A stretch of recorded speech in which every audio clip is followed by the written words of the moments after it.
Welcome back, everyone. This week I'm going to do something different. Typically, I do some PowerPoint slides and stuff like that. I don't know, maybe I still will.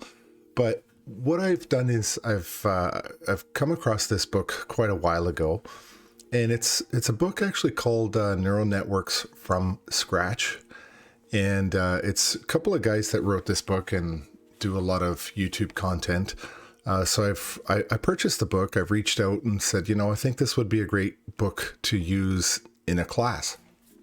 And so it's kind of what I'd like to do is teach a lot of content from this book.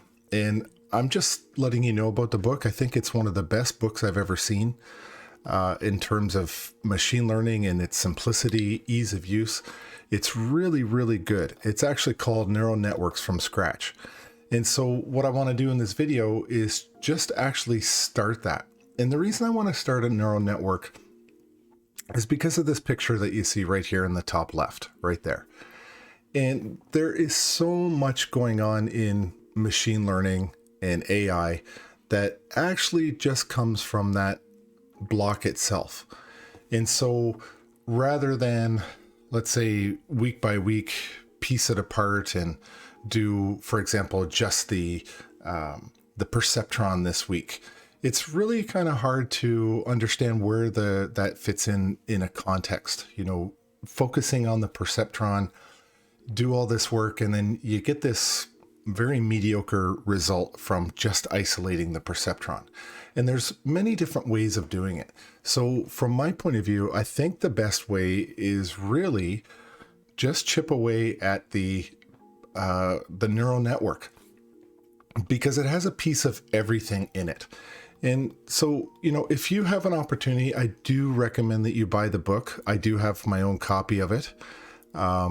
It's really good. I wouldn't be surprised if I'm somewhere on their website. I don't know, because I sent them a picture saying I got the book at their request. So it's an absolutely outstanding book. I really, really do like it a lot. And there's a lot of good resources on here. So I want to go to this little tab, and you can see that it has all these visualization tools in it to help you understand. So for example, this little animation runs when you're trying to understand what is the dot product about. Okay. And so they've provided so much content for everybody. I do think it's worth buying the book. It's an invaluable resource if you want to be doing neural networks or even machine learning. So what I'm going to do is actually just start I'm going to start a neural network based on the book, and I'm going to follow along the book, and I'll use the same values in case you do get the book. You can match up what I'm doing there. So it's just, I do believe in the quality of this book and the content in it. It's really well done. And the animations themselves are even done in Python that they post up here on their website. So this is just an animation of a single neuron with 3 inputs.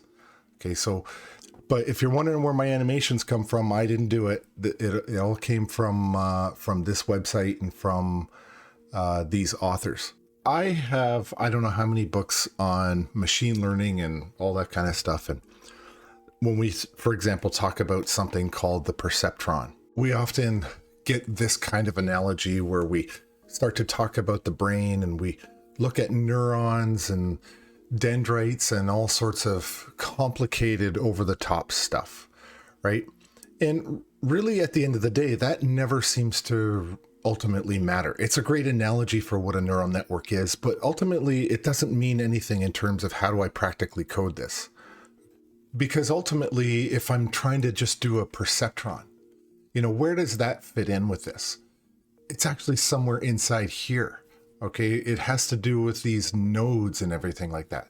So, it gets even more complicated. We're using an analogy that fits in the big picture, but in practical execution, it's really not so good.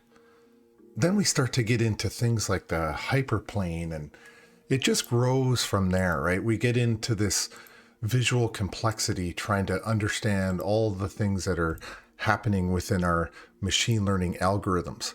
Okay, and it starts to get a little bit daunting, right? Last week we talked about spam. What about now we're going to be doing apples and ice cream? Okay. What about this idea that we have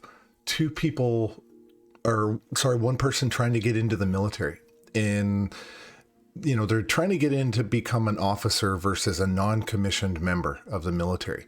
And, we look at two factors, say aptitude, we give them a test and we look at their GPA. Okay, so applicant 1 has a 9 out of 10 on their test and a 4.0 GPA, but applicant 2 has a 5 out of 10 and a 2.3 GPA. So they don't get accepted as an officer in the military. Okay, what about applicant 3? What do we do there? Okay, so they've got a pretty good test score, a pretty good GPA. Okay, and we like to graph everything, right? So applicant 1 is here, applicant 2 probably didn't get in as an officer, but what about 3? Okay, so we want to use machine learning, some sort of an algorithm to predict, whether or not they're going to get in. So does this applicant become an officer? Well, from 3 data sets or points, we have no idea. But when we start to plot everything, you can see that, we've got this fancy picture, and you can see that there is a natural looking boundary that human beings can intuitively see. I mean, in all honesty, this is a pretty straightforward, simple project, right? Or problem. So you just go up 7 and you go over to 3 and you see that this person's right on the border. But, we talked last week about our plane, right? Our boundary. And so this becomes our model. And we can predict based on this, but you and I can do it visually. Okay. But what about a machine? And that's the point. So then we start to get into these sophisticated things, this logistic regression, right? Where we start to look at our errors. Okay. And you can see the division between this line and the other, there's 2 error points. Okay. And we want to move the line around and get down to 0 errors, or as close to 0 errors as possible. Okay, so that's the goal, right? And we use this gradient descent idea, okay, so that we can do this. And ultimately what we're trying to do is eventually we look at these penalties. Okay, so we've got a larger penalty for the errors, okay? And then when we do some calculations and we sum up all this stuff, you see that I've got 2 big errors, but everything else looks pretty straightforward. When I go through the process, I do all this, and what the end result is, I get less penalty, right? That's really what I'm trying to do, create this smaller number of errors. Okay, so then when I bring it all back into here, what does this really mean? Okay, but that's good from a point of view of I've only got 2 data points, or I've got 2 features that I'm trying to assess, the aptitude test and their GPA, right? They get, if they're greater than or equal to 0, they get a check mark. If they're less than 0, they get an X, right? And so we've got our boundary line, and we got all these fancy calculations and stuff like that exist, right? Like 2 times the test plus the GPA minus 18. And don't worry about the 18. It doesn't matter right now. But then we start getting into other math, and we got these weights, and next thing you know, we've got all sorts of algebra on our screen, right? W and X's and everything, and it translates into something like this. Okay, but now I'm dealing with vectors for all of this stuff, and we've got these inputs, we've got weights, and we have a bias. We introduced this thing called a bias. Okay, and again, we've got our output, our Y, and we're looking for the goal is either 0 or 1. And sometimes you can do -1 or +1. Okay, it depends on what you're doing. And so, we're saying that 1 if this equation is greater than or equal to 0. Okay, and vice versa if it's less than 0. Okay, so there's a lot of stuff in the background that goes on here, right? And you can see the line divides up the 2 nice and neatly, nice and naturally looking. But now what if we add in a 3rd dimension to this, right? Now I have to deal with a 3-dimensional plane. So that gets more complicated for me. Okay, I've got a 3D plane. We briefly touched on that last week. Okay, and so really now we're saying just extend out my math. Okay, make my math look bigger and scarier. Okay, so now I've got a whole bunch of different features in here. Okay, so and we call this N-dimensional space. Okay, so you've got a test, a medical, a GPA, whatever else, interviews to get in as an officer or not. So it's a bit of an ordeal, right? So there's much more to the math, much more to the calculations. And at the end of the day, though, this equation, it doesn't matter. It doesn't change, right? It's all the same sort of thing. And so what happens is at some point we are going to take this information and put it into this idea of a neuron of some kind, right? And you can see here test score is 7, GPA is 3, going to do all this processing. And you know, this is what you're going to see in the middle of this, what we call a neuron or a node. You can even say it's a node. So when we look at this, these weights that we apply to this, that's really what we're doing. We're just manipulating the math visually to try to understand the concept of what's going on. But, you know, how do we make this into something more practical? Okay, and because now I have to introduce this idea of a bias. Okay, so now this bias changes where I'm putting this minus 18 thing that, by the way, I said not to worry about. So you see that we're just taking the test and we're multiplying by its weight. Okay, and then we're doing the same thing with the GPA. And then, you know, in this instance, we're doing it with the same thing with the bias. Okay, and we're trying to get this score, right? We want this score. And you can see it by this calculation, the score is -1.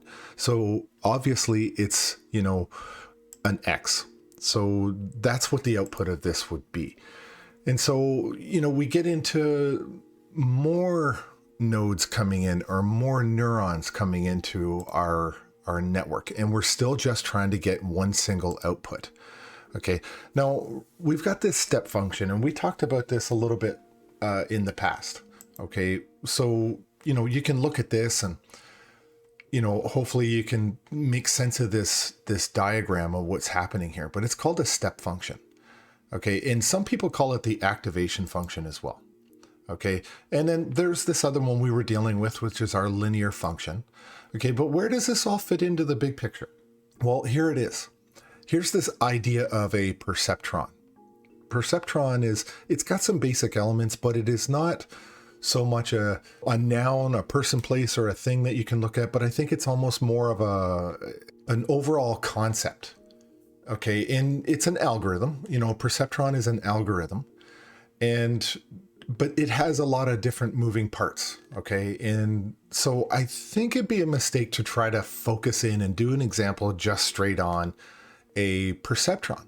So this is why when you look at all of the elements that are here, this starts to look like a neural network. So to me, it makes more sense that we start building out a neural network, okay? Because I think you'll get more benefit from that. Okay, and if you look at some of this symbology, you see the Greek letter there.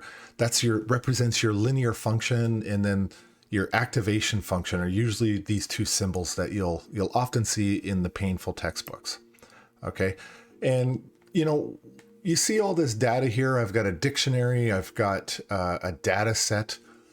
This is all the stuff I could be trying to process for whether or not somebody gets accepted into the military as an officer or as an NCM.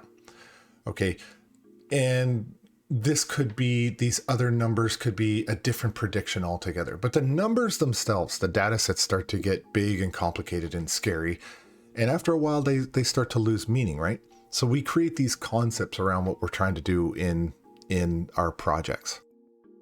So if we look at these neural networks, right, they start to get really math intensive and really super ugly. I mean, this is starting to get, in my opinion, a little bit ridiculous. Okay. And I don't think as a beginner machine learning practitioner that this is what I want to put anybody through. Okay. And, you know, to be fair, every day I learn more and more myself. Okay. I'm by no means an expert, and every day is a learning adventure, but I find this to be entirely overwhelming.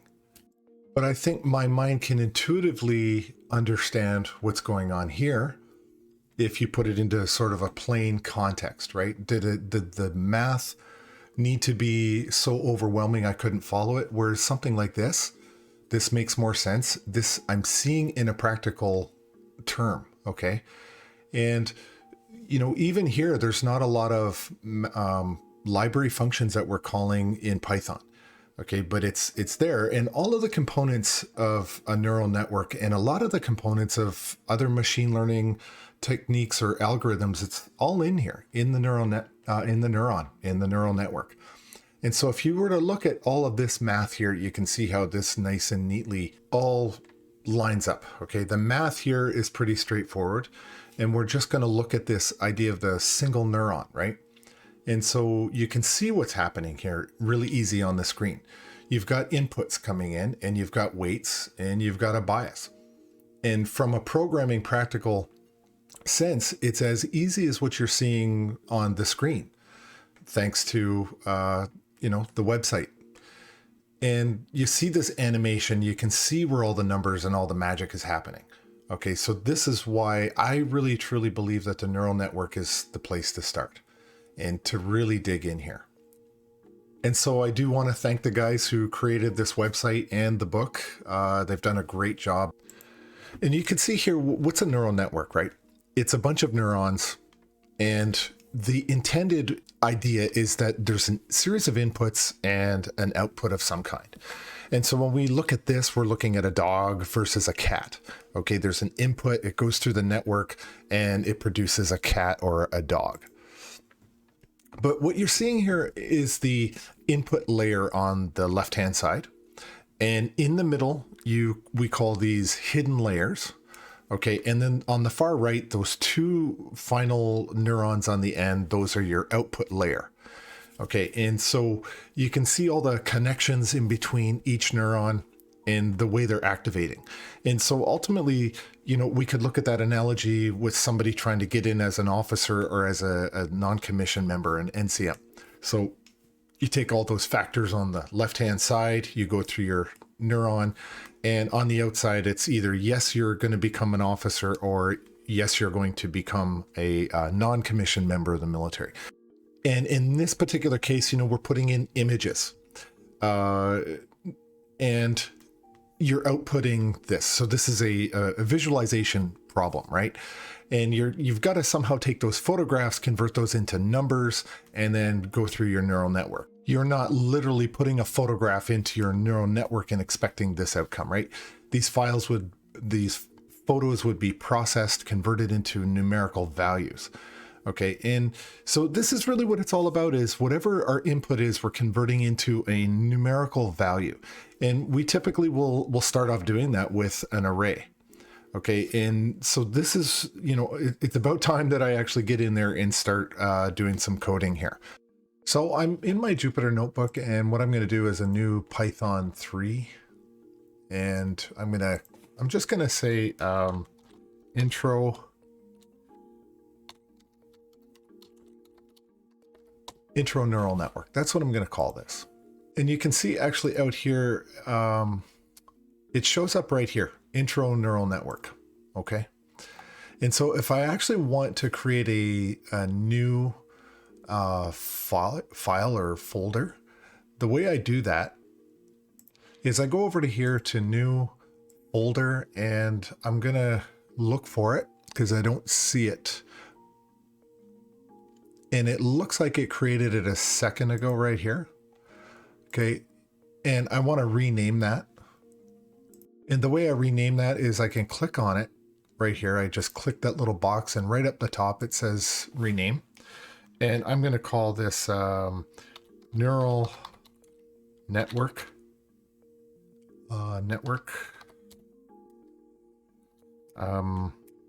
Examples. Okay. And now I can move it if I want to. And so you see, I've got my neural network right here, and I want to move it into my neural network examples. And before I move it, I actually have to shut it down. Okay, so it's no longer running. So if you click off that button there, and what I can do is now move this file.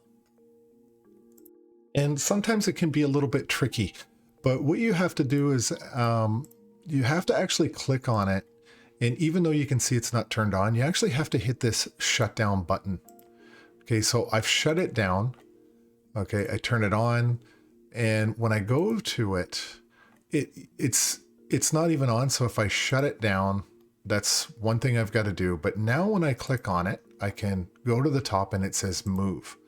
And so where do I want to move it? And you can just sort of type it in. I've got neural network examples.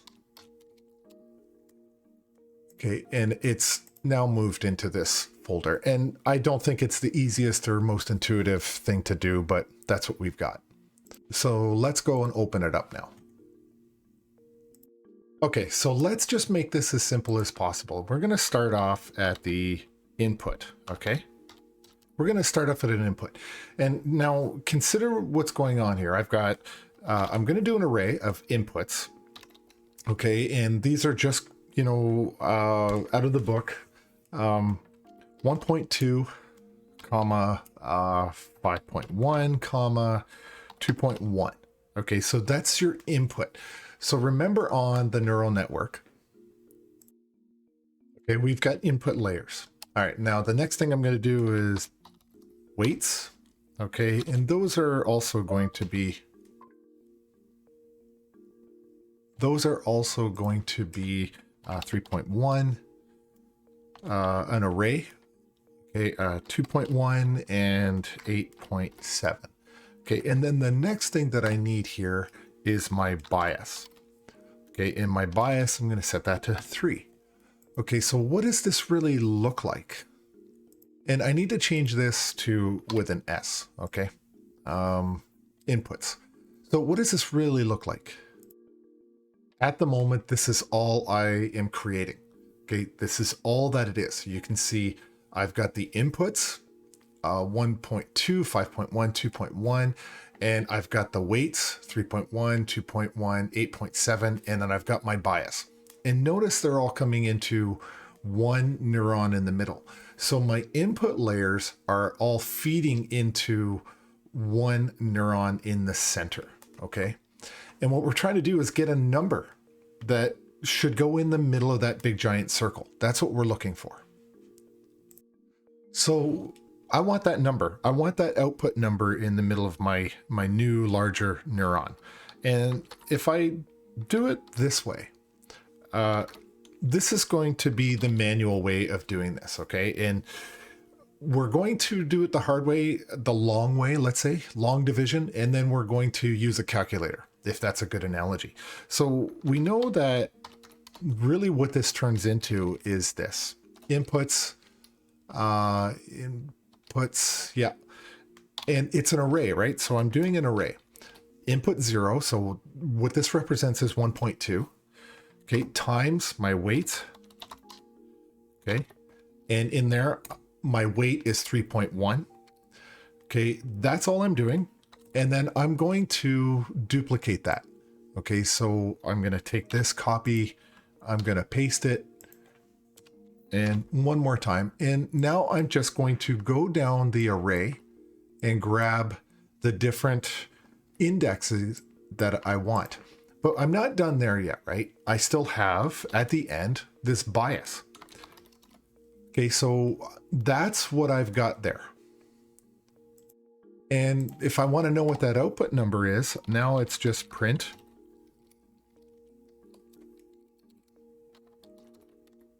my output. Okay? Now, you can see 35.7. All of that fancy math we did was just in an effort to get 35.7. Okay, and that's it. Okay? Okay, so we've got 35.7. And now what I want to do is just change the weights. This is just going to be 1, 2, and 3, sorry, 3. And then we'll change the weights, 0.2 and 0.8. And then we can even put negative numbers in there. Okay, 0.5. Now, please understand that these are just random numbers, right? And they are in the book, but they're random numbers because as you do something called back propagation and all that kind of stuff, that's the fancy term, these things are going to actually get updated naturally. Okay, so let's change this to 2 and I want to run it. And, you know, this is good to see that we can, we'll run this, and notice now we're down to 2.3. Okay, so our new value inside our neuron has a value of 2.3. So I want you to appreciate sort of where we are in the big picture here. You can see this particular neuron is highlighted. Okay, and you see on the left, our input layer, there's 3 neurons coming into 1. And so if you have a question like, okay, why is there's 3 input values, but there's 3 weighted values? Why is there only 1 bias?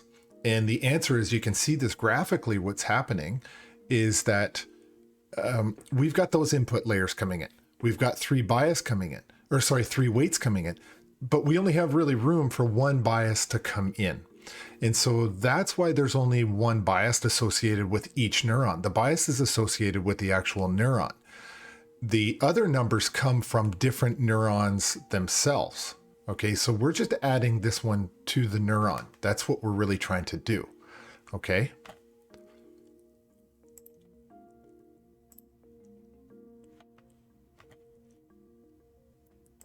When we look at the actual inputs, okay, so far we've got 1, 2, and 3. Okay, and we've got the weights.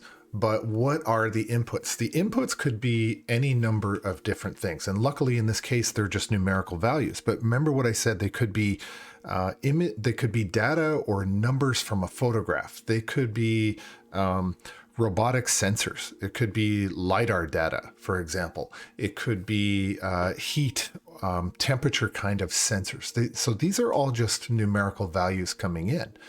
Okay, and what I want you to really sort of get in your mind is the fact that now we have this output, this 2.3. Well, guess what that is? This now becomes an input into the next neuron in the chain. Okay, and so we can look at this in a big picture context because you're getting data coming from one going into a neuron. And now look at all of those numbers are going into their respective inputs down the way. Okay, and each one of them has its own added bias, its own weight factors, as you can see here. But notice the hidden layer before the one that we're looking at in the middle here. Okay, it's now getting 4 inputs because that hidden layer in the middle had 4 neurons. Okay, so as you go through, these start to grow because you're getting them from the previous neurons. So not only can you have a starting input layer, but each output of your neuron becomes the new input layer of your next neuron in the chain. Okay, and so let's go and look at what's going on here, because you can see if we add 2.5 and add it to the rest of the data that we've got, it starts to do the same thing. It's going to output another number, which could then again be used as an input into the next neuron. Okay, so you're seeing it here, and it only has 1 bias. Okay, and now when we go through, we continue this process. It just continues over and over and over. Okay, and so now when I go back into here, what I can do is I'll add my comma 2.5, and I need to update a corresponding weight. Okay, so 1.0, and I'll just leave the bias alone. Okay, I'm just going to leave it alone. And so we can, you know, after we've done that update, we can run this. Okay, and you'll note that it doesn't actually work until I go ahead and I add this next piece. So if I copy this and then paste it, I update it. Now I've got to add in that 4th input that we've talked about. And of course, because it's an array, arrays start at 0. So when we go through, we run this, you can see we now get 4.8. So like we saw already, we could have 3 neurons with 4 inputs, which means they're just getting the values, the produced values, or the product of the 4 previous neurons before it. Okay. Okay, so what I want to do now is go and have 3 neurons receiving 4 inputs. And the way I'm going to do that, I'm actually going to just, I'm literally going to copy and paste all this, okay? So this is going to be weights 1, 2, and 3, okay? And then I'm going to change these values. The first one will stay the way it was. And this is 0.5, negative 0.91, and 0.26, and I think minus 0.5. Okay, so I'm going to update those. Okay, and then I'll just speed it up. And of course, now I need more bias, right? So if I take this and I copy it and I do this, I've got 3 more biased. So this is going to be biased 1, 2, and 3. And I'll change these values to 2, 3, and 0.5. Okay, so let's sort of space that out a little bit better. And the ultimate goal is to produce our output now. This output is going to look something like this in the end, okay? And so the way I need to do this now is convert this whole output into a list, okay? Because consider that this whole line here is just addressing the first neuron. Okay, now I need 2 more, sorry. So now all I'm going to do here is put a square bracket here. I'll put 1 on the end. Okay, and this is now my list that I want to do. And I'll put a comma here because I need to give myself some space to do all this. And I'll copy all that. Okay, keep in mind, this is literally like doing long division, okay? We are going to make this better. Okay, we're not going to keep doing this. This is just to learn how to do it, understand what's under the hood from a very practical point of view, not from a mathematical PhD thesis kind of perspective, okay? So I'm going to clean this up. Okay, inputs will stay the same. Weights will change. 1, 2, and 3. My inputs are fine. Weights 1, 2, and 1, 2, and 3. Let me go finish those off. And don't forget your comma here. Okay. Now my bias have to update. And so we've got a new update to do. So let's go ahead and run this. And I've got an error because something was out of whack. So name weights 1 not defined. And that's because up here, I actually have to run it first, go to here. It still gives me the error. That's okay. And the good thing is it tells you what your problem is. And, you know, it says weights 3 is not defined. Well, that's because I didn't label that properly. Okay. So I'm going to save that. I'm going to run this up here and then run that again. And you can see what my new output is now. Okay. I've got a different output than what you might have been expecting. I now have the workings of 3 new inputs to the next layer. Okay. Or the next neuron in this chain.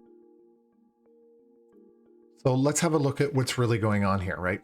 We're taking the previous layer to these ones. We've got those numbers, our inputs coming from the other hidden layer.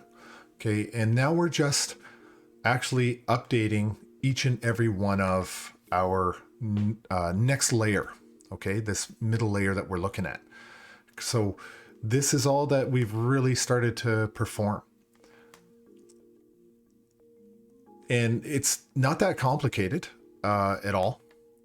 It's just you have to have a good solid understanding of what you're trying to perform math-wise, right?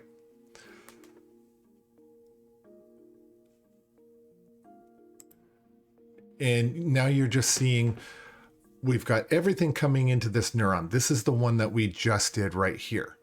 Okay, we've produced this, and if you look at what the output is going to be, it's exactly what we just calculated. Okay. And here it is in action, right? It's just a sped up version of what we've just done.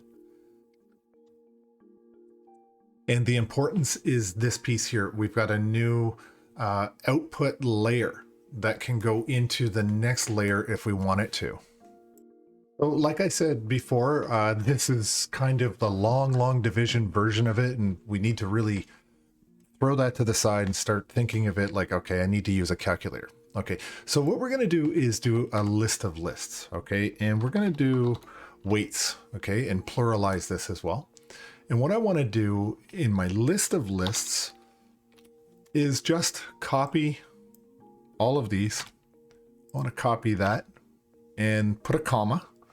I'll put a comma, and then down on the next line, I'm going to take this next one, same thing. Okay, and comma, same thing, and just grab all this. And this is my list of lists. Okay, so it's now weights. So guess what? I don't need this. Okay, don't need that at all. But I need to do the same thing now with all my bias. And so let's go and do that. And so for my bias, what I can do is bias ES, okay, and do it this way. Much simpler. 2, 3, 0.5. Okay, and now I don't need this. Okay, I don't need that. Now, what about all this mess down here? What do I do about that? Okay, and so what I'm going to end up doing is introducing this idea of a zip, okay? But let me get rid of all this right now. Okay, I'm just going to get rid of that. And do I need to keep my output layer? Sure, I'll keep my output layer just for now. I'll modify it later. But I need this idea now, layer outputs. Okay, so it's the difference between a pure input coming in and a layer output. I'm just kind of trying to distinguish the two. Okay, and I'm going to need this after. So this outputs, these are the outputs of the current layer that I'm in. Okay, so the next thing is now I'm going to do a for loop. Okay, and this is where I'm going to introduce the idea of a zip. I'm going to zip our two lists together. And weights and bias are going to get zipped into one. Okay, and the way we're going to do this is we're going to say for neuron weights underscore weights. Okay, and neuron, just got to make sure I'm spelling it right. Bias.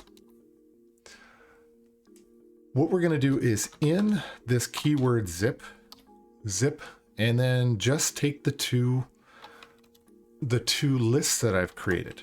Okay, and we're going to take weights and comma biases. Okay, that's it. And so because it's a for loop, I've got to put my colon in there. And from there, I'm going to say neuron output equals to 0 for now. Okay, it's given a 0 value for now. And now I'm going to go in and do another for loop. So for n input, comma weight, weight in zip inputs. And this one is the inputs, the original inputs, comma neuron underscore weights. And what I often like to do is actually copy and paste as opposed to retype everything. Because if I make a spelling mistake in one, it's going to transfer through and it's really difficult to find. Okay, and then what am I going to do on the next thing? So this is where I'm going to go back out to the same Actually, I shouldn't have gone further. Yeah. So this is now, I go down to the next line, and I'm going to update my neuron output now. Okay, so this will be same thing, neuron, I'll copy that. Neuron output is going to be plus equals. Okay, so I'm incrementing through that. Plus equals n underscore input, this one, n underscore input times my weights. Okay. And if you're looking at this going, wow, we went from like really, really simple to I don't fully get it, then take the code and compare it to the actual diagram. And here we're going to say neuron output again. Neuron output is plus equals to neuron bias. Okay, and there's my neuron bias. Okay, and then I'm going to do layer outputs, okay, which was actually this up top.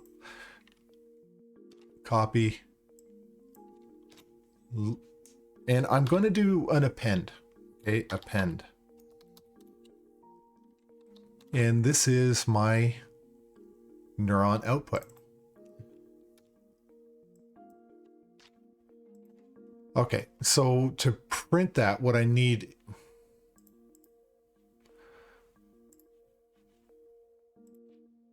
is to actually get this layer output. Okay, so I'm going to take this and change that output there. And let's just go ahead, I'm going to save it and run it. Okay, and now I've got an issue here. I've got an error. That's okay. And the reason I think that it didn't take it is because I didn't rerun this one first. Okay, and then you can see here, I do have an error in this one, right? So list indices must be integers or slices, not a tuple. And the interesting thing about this is I was looking at it and scratching my head, and I was starting to get a little nervous. I actually missed my equal sign. Okay, so that's one error down, and let's see what happens here. And it's still missing something. And my issue here is that that shouldn't be weight. Okay, we're actually referring to this one here. Okay, let me save that, rerun it. And now you're seeing that we got the exact same output for the next layer that we had previously. Okay, when we were doing it kind of long division, now we've got it more consolidated. Okay. Now, just so you know, I want to caution you, there are even cleaner ways of doing this, okay, with NumPy. We'll get into it, but for now, you know, if you're looking at this from a different language, a different programming language like C or even Java, you know, it's just a different, it's one way of doing this, but when we do NumPy, we can actually even improve this as well. I want to take a minute and actually talk about the shape of an array. And if we look at this example of an array, we see that we have 4 different numbers or 4 different columns in this array. And, you know, we start to see this array take shape, and we can refer to this as a 1D array or a vector, if you will. Okay, so L is equal to this particular array. And so far it has a shape of, let's say, 4. And as we progress with this, we can now change the shape by kind of doubling it in its size and changing our syntax. So LOL is a 2D array now. So we can say that by doubling up in size, we can change the shape of this particular array. Okay, it's a 2D array. It's also a matrix. And you can see that it's actually separated by 2 sets of square brackets and commas. And this isn't really something new if you've done Python before, but this is really kind of how the shape starts to take form. And if we want to change that shape again to now a 3D array, three-dimensional array. We're repeating the process, and you can see here what the end result of this is. And it has a shape. Now, if we break down what that shape is, you see 3, 2, and 4, where each array is 4 numbers long. It is a 2-dimensional array. And then one step further, we see that it actually has a third element there, or a third dimension. Okay. And this is the way Python will define a 3-dimensional array. And as useful as this may be, what are the kinds of things we can do with them? We can actually multiply 2 matrix or 2 arrays together, and we get something called the dot product. And you can see the mathematical output of this on the bottom. This is just simply the product of A times B. And mathematically, it looks a little bit more clean, but we want to be able to convert this into a Python type of a code. So when I create this dot product at the top there, you can see how I'm multiplying the different elements or indexes inside array A and array B. But how do we take this even to another level? And you can see I have these 2 matrices here. I've got A, B, and I want to get a product of A and B. And so how do I go about doing that? Okay, and this really is the mechanics that I'm showing how this works. Okay, and very simply, you're seeing how each of the rows and the columns are being multiplied, and then the result of that is being output to another value, which then goes into a third matrix. Okay, so we're using our arrays and we're recalculating them in a way that we can now start to use them within Python to do machine learning applications. And it simply is this process that continues. Now, imagine trying to program this. It would take you quite some time. It would be a very difficult thing to do. And as we go on, you can start to see, the difference between you doing it and maybe the computer doing it. And here is the ultimate result. So this is what the dot product result will produce for us. But before we can get to that, there's this idea of transposition. We have to transpose our matrix into a more meaningful sort of arrangement that we can then continue on and do our matrix multiplication to get a dot product.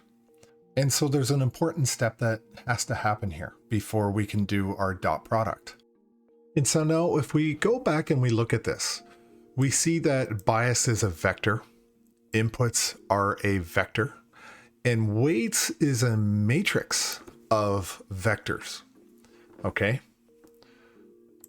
And so what I want to do is kind of clean everything up here. And I'm going to highlight this, shift, and hit my quotation 3 times. And that's still actually, I believe, is still going to run and throw out some garbage. And that's okay. So up here, what I want to do is I'm going to, I think what I'll do is when I select that, it turns blue and I hit A, it creates a cell above. And what I'm going to do here is the same thing, highlight and just kind of comment that out. So 3 quotations and it comments it out. But what I want to do is actually just take some of this. And actually, before I do that, I'm actually going to create another cell, and I'm going to take my inputs, Control X, Control V, and I want to take one of the elements from weights. Okay, so I'm just going to take one of them, and I'm going to put this in here. And yeah, that looks fine. Everything is in there. And of course, I want my bias. My bias is going to be, yep. And I'm going to set that to 2. Okay. And up here, I'm going to import NumPy as NP. Okay.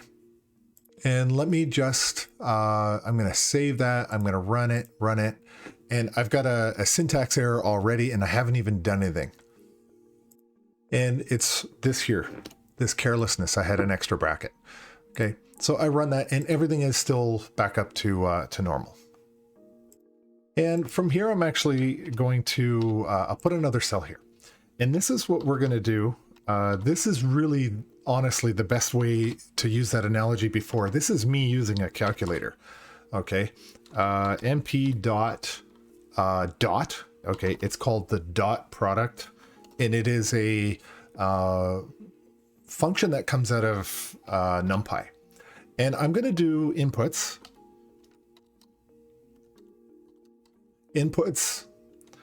comma, weights. Okay, and please understand there is value in adding these in the right order. So inputs is coming before weights, and that's for a reason, and hopefully we'll talk about it later. And then I'm just bias.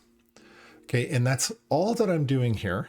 And I'm going to print the output here, and I'm going to run this.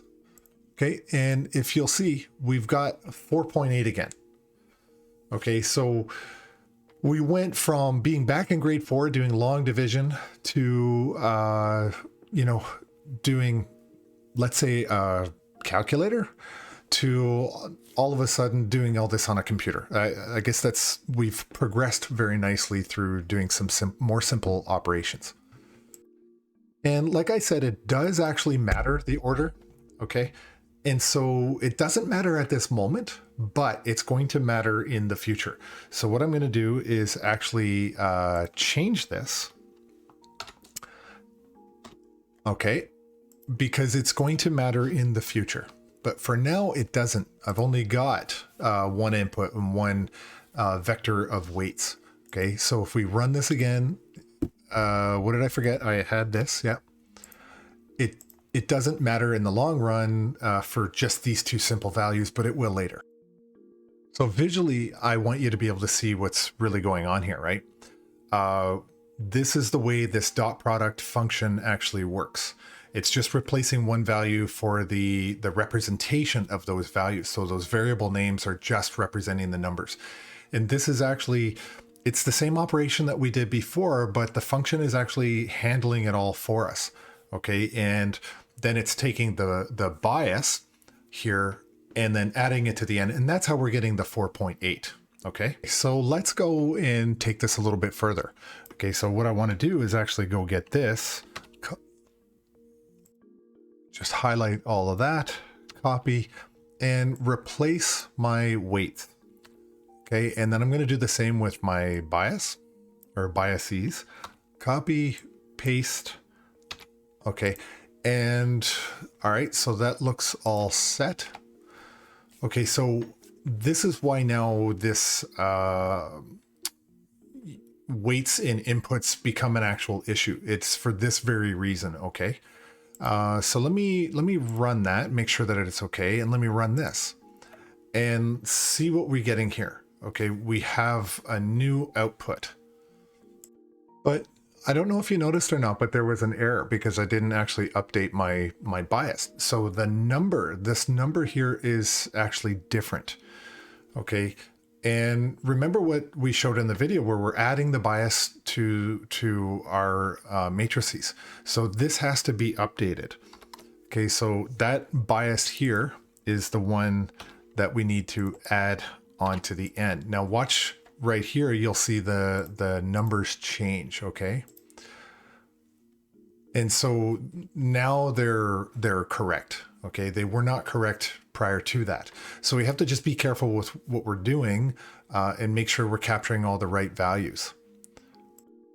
So the reason that it matters, this order, is that weights is a matrix, okay? And inputs is a vector.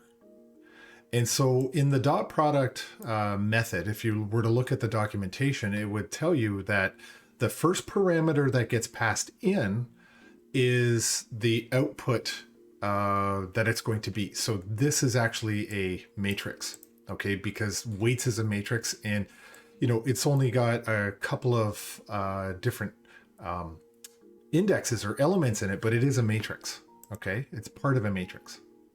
And so I want to just really quickly, I want to change this again. I'm going to put this in here.